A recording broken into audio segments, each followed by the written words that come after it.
بسم الله الرحمن الرحيم.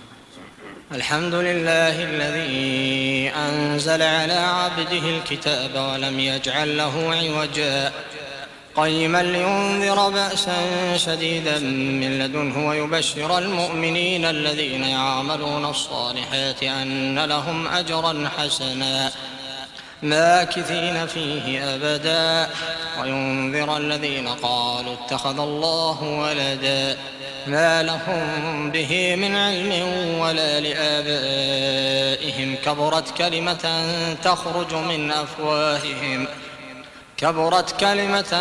تخرج من أفواههم إن يقولون إلا كذبا فلعلك باخع نفسك على آثارهم إن لم يؤمنوا بهذا الحديث أسفا إنا جعلنا ما على الأرض زينة لها لنبلوهم أيهم أحسن عملا وإنا لجاعلون ما عليها صعيدا جرزا أم حسبت أن أصحاب الكهف والرقيم كانوا من آياتنا عجبا إذ أوى الفتية إلى الكهف فقالوا ربنا آتنا من لدنك رحمة وهيئ لنا من أمرنا رشدا فضربنا على آذانهم في الكهف سنين عددا ثم بعثناهم لنعلم أي الحزبين أحصى لما لبثوا أمدا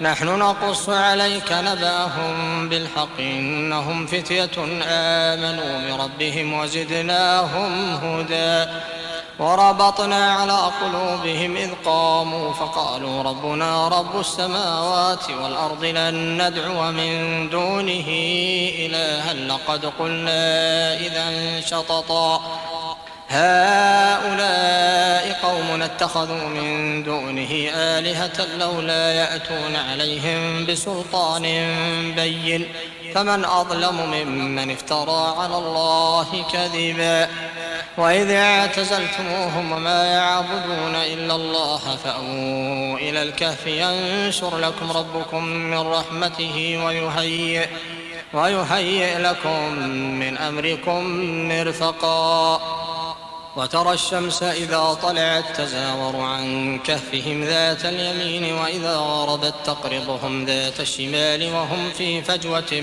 منه ذلك من آيات الله من يهد الله فهو المهتد ومن يضلل فلن تجد له وليا مرشدا وتحسبهم أيقاظا وهم رقود ونقلبهم ذات اليمين وذات الشمال وكلبهم باسط ذراعيه بالوصيد لو اطلعت عليهم لوليت منهم فرارا ولملئت منهم رعبا وكذلك بعثناهم ليتساءلوا بينهم قال قائل منهم كم لبثتم قالوا لبثنا يوما أو بعض يوم قالوا ربكم أعلم بما لبثتم فابعثوا أحدكم بورقكم هذه إلى المدينة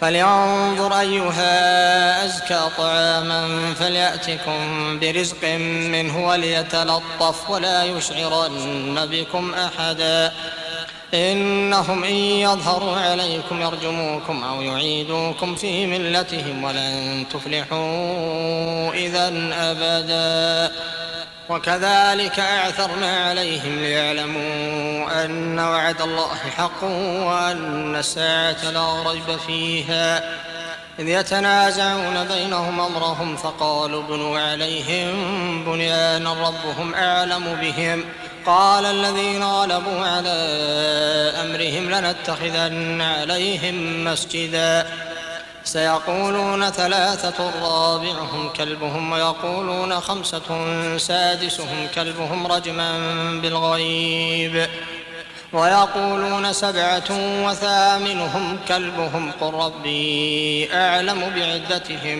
ما يعلمهم إلا قليل فلا تمار فيهم إلا مراء ظاهرا ولا تستفت فيهم منهم أحدا ولا تقولن لشيء إني فاعل ذلك غدا إلا أن يشاء الله. واذكر ربك إذا نسيت وقل عسى أن يهديني ربي لأقرب من هذا رشدا. ولبثوا في كهفهم 300 سنين وازدادوا 9. قل الله أعلم بما لبثوا له غيب السماوات والأرض أبصر به وأسمع ما لهم من دونه من ولي ولا يشرك في حكمه أحدا. واتل ما أوحي إليك من كتاب ربك لا مبدل لكلماته ولن تجد من دونه ملتحدا. واصبر نفسك مع الذين يدعون ربهم بالغداة والعشي يريدون وجهه ولا تعد عيناك عنهم تريد زينة الحياة الدنيا ولا تطع من أغفلنا قلبه عن ذكرنا واتبع هواه وكان أمره فرطا. وقل الحق من ربكم فمن شاء فليؤمن ومن شاء فليكفر. إنا أعتدنا للظالمين نارا أحاط بهم سرادقها وإن يستغيثوا يغاثوا بماء كالمهل يشوي الوجوه بئس الشراب وساءت مرتفقا. إن الذين آمنوا وعملوا الصالحات إنا لا نضيع أجر من أحسن عملا. أولئك لهم جنات عدن تجري من تحتهم الأنهار يحلون فيها من أساور من ذهب ويلبسون ثيابا خضرا من سندس واستبرق متكئين فيها على الأرائك نعم الثواب وحسنت مرتفقا. واضرب لهم مثل الرجلين جعلنا لأحدهما جنتين من أعناب وحففناهما بنخل وجعلنا بينهما زرعا كلتا الجنتين آتت أكلها ولم تظلم منه شيئا وفجرنا خلالهما نهرا. وكان له ثمر فقال لصاحبه وهو يحاوره أنا أكثر منك مالا وأعز نفرا. ودخل جنته وهو ظالم لنفسه قال ما أظن أن تبيد هذه أبدا وما أظن الساعة قائمة ولئن رددت إلى ربي لأجدن خيرا منها منقلبا. قال له صاحبه وهو يحاوره أكفرت بالذي خلقك من تراب ثم من نطفة ثم سواك رجلا لكن هو الله ربي ولا أشرك بربي أحدا. ولولا إذ دخلت جنتك قلت ما شاء الله لا قوة إلا بالله إن ترني أنا أقل منك مالا وولدا. فعسى ربي أن يؤتيني خيرا من جنتك ويرسل عليها حسبانا من السماء فتصبح صعيدا زلقا أو يصبح ماؤها غورا فلن تستطيع له طلبا. وأحيط بثمره فأصبح يقلب كفيه على ما أنفق فيها وهي خاوية على عروشها ويقول يا ليتني لم أشرك بربي أحدا ولم تكن له فئة ينصرونه من دون الله وما كان منتصرا. هنالك الولاية لله الحق هو خير ثوابا وخير عقبا. واضرب لهم مثل الحياة الدنيا كماء إن أنزلناه من السماء فاختلط به نبات الأرض فأصبح هشيما تذروه الرياح وكان الله على كل شيء مقتدرا. المال والبنون زينة الحياة الدنيا والباقيات الصالحات خير عند ربك ثوابا وخير أملا. ويوم نسير الجبال وترى الأرض بارزة وحشرناهم فلم نغادر منهم أحدا وعرضوا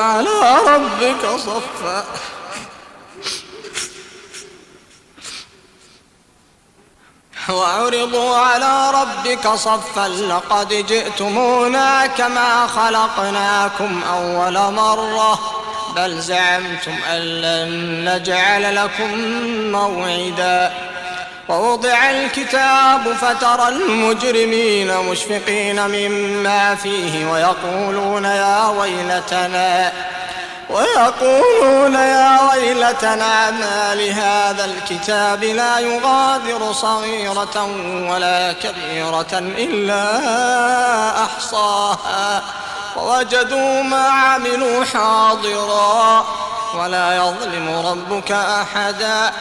وإذ قلنا للملائكة اسجدوا لآدم فسجدوا إلا إبليس كان من الجن ففسق عن أمر ربه أفتتخذونه وذريته أولياء من دوني وهم لكم عدو بئس للظالمين بدلا. ما أشهدتهم خلق السماوات والأرض ولا خلق أنفسهم وما كنت متخذ المضلين عضدا. ويوم يقول نادوا شركائي الذين زعمتم فدعوهم فلم يستجيبوا لهم وجعلنا بينهم موبقا. ورأى المجرمون النار فظنوا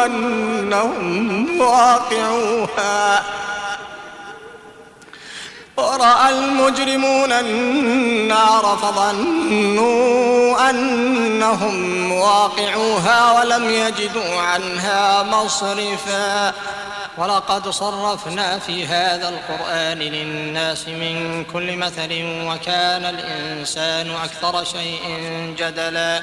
وما منع الناس أن يؤمنوا إذ جاءهم الهدى ويستغفروا ربهم إلا أن تأتيهم سنة الأولين أو يأتيهم العذاب قبلا. وما نرسل المرسلين إلا مبشرين ومنذرين ويجادل الذين كفروا بالباطل ليدحضوا به الحق واتخذوا آياتي وما أنذروا هزوا. ومن أظلم ممن ذكر بآيات ربه فأعرض عنها ونسي ما قدمت يداه إنا جعلنا على قلوبهم أكنة أن يفقهوه وفي آذانهم وقرا وإن تدعهم إلى الهدى فلن يهتدوا إذن أبدا. وربك الغفور ذو الرحمة لو يؤاخذهم بما كسبوا لعجل لهم العذاب بل لهم موعد لن يجدوا من دونه موئلا. وتلك القرى أهلكناهم لما ظلموا وجعلنا لمهلكهم موعدا. وإذ قال موسى لفتاه لا أبرح حتى أبلغ مجمع البحرين أو أمضي حقبا فلما بلغا مجمع بينهما نسيا حوتهما فاتخذ سبيله في البحر سربا. فلما جاوزا قال لفتاه آتنا غداءنا لقد لقينا من سفرنا هذا نصبا. قال أرأيت إذ أوينا إلى الصخرة فإني نسيت الحوت وما أنسانيه إلا الشيطان أن أذكره واتخذ سبيله في البحر عجبا. قال ذلك ما كنا نبغي فارتدا على آثارهما قصصا فوجدا عبدا من عبادنا آتيناه رحمة من عندنا وعلمناه من لدنا علما. قال له موسى هل أتبعك على أن تعلمني مما علمت رشدا؟ قال إنك لن تستطيع معي صبرا وكيف تصبر على ما لم تحط به خبرا. قال ستجدني إن شاء الله صابرا ولا أعصي لك أمرا. قال فإن اتبعتني فلا تسألني عن شيء حتى أحدث لك منه ذكرا. فانطلقا حتى إذا ركبا في السفينة خرقها قال أخرقتها لتغرق أهلها لقد جئت شيئا إمرا. قال ألم أقل إنك لن تستطيع معي صبرا. قال لا تؤاخذني بما نسيت ولا ترهقني من أمري عسرا. فانطلقا حتى إذا لقيا غلاما فقتله قال أقتلت نفسا زكية بغير نفس لقد جئت شيئا نكرا. قال ألم أقل لك إنك لن تستطيع معي صبرا. قال إن سألتك عن شيء بعدها فلا تصاحبني قد بلغت من لدني عذرا. فانطلقا حتى إذا أتيا أهل قرية استطعما أهلها فأبوا أن يضيفوهما فوجدا فيها جدارا يريد أن ينقض فأقامه. قال لو شئت لاتخذت عليه أجرا. قال هذا فراق بيني وبينك سأنبئك بتأويل ما لم تستطع عليه صبرا. أما السفينة فكانت لمساكين يعملون في البحر فأردت أن أعيبها وكان وراءهم ملك يأخذ كل سفينة غصبا. وأما الغلام فكان أبواه مؤمنين فخشينا أن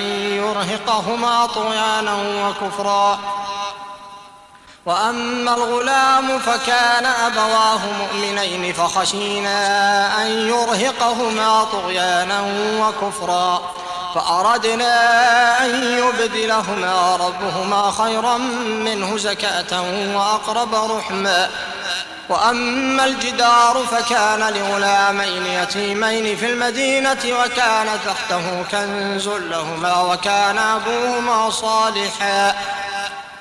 أبوهما صالحا فأراد ربك أن يبلغا أشدهما ويستخرجا كنزهما رحمة من ربك وما فعلته عن أمري ذلك تأويل ما لم تسطع عليه صبرا. ويسألونك عن ذي القرنين قل سأتلو عليكم منه ذكرا. إنا مكنا له في الأرض وآتيناه من كل شيء سببا فأتبع سببا حتى إذا بلغ مغارب الشمس وجدها تغرب في عين حمئة ووجد عندها قوما. قلنا يا ذا القرنين إما أن تعذب وإما أن تتخذ فيهم حسنا. قال أما من ظلم فسوف نعذبه ثم يرد إلى ربه فيعذبه عذابا نكرا. وأما من آمن وعمل صالحا فله جزاء الحسنى وسنقول له من أمرنا يسرا. ثم أتبع سببا حتى إذا بلغ مطلع الشمس وجدها تطلع على قوم لم نجعل لهم من دونها سترا. كذلك وقد أحطنا بما لديه خبرا. ثم أتبع سببا حتى إذا بلغ بين السدين وجد من دونهما قوما لا يكادون يفقهون قولا قالوا يا ذا القرنين إن يأجوج ومأجوج مفسدون في الأرض فهل نجعل لك خرجا على أن تجعل بيننا وبينهم سدا قال ما مكني فيه ربي خير فأعينوني بقوة أجعل بينكم وبينهم ردما آتوني زبر الحديد حتى إذا ساوى بين الصدفين قال انفخوا حتى إذا جعله نارا قال آتوني أفرغ عليه قطرا فما استطاعوا أن يظهروه وما استطاعوا له نقبا قال هذا رحمة من ربي فإذا جاء وعد ربي جعله دكاء وكان وعد ربي حقا وتركنا بعضهم يومئذ يموج في بعض ونفخ في الصور فجمعناهم جمعا وعرضنا جهنم يومئذ للكافرين عرضا الذين كانت أعينهم في غطاء عن ذكري وكانوا لا يستطيعون سمعا أفحسب الذين كفروا أن يتخذوا عبادي من دوني أولياء إنا أعتدنا جهنم للكافرين نزلا قل هل ننبئكم بالأخسرين أعمالا الذين ضل سعيهم في الحياة الدنيا وهم يحسبون أنهم يحسنون صنعا أولئك الذين كفروا بآيات ربهم ولقائه فحبطت أعمالهم فلا نقيم لهم يوم القيامة وزنا ذلك جزاؤهم جهنم بما كفروا واتخذوا آياتي ورسلي هزوا إن الذين آمنوا وعملوا الصالحات كانت لهم جنات الفردوس نزلا خالدين فيها لا يبغون عنها حولا قل لو كان البحر مدادا لكلمات ربي لنفد البحر قبل أن تنفد كلمات ربي ولو جئنا بمثله مددا قل إنما أنا بشر مثلكم يوحى إلي أنما إلهكم إله واحد فمن كان يرجو لقاء ربه فليعمل عملا صالحا ولا يشرك بعبادة ربه أحدا.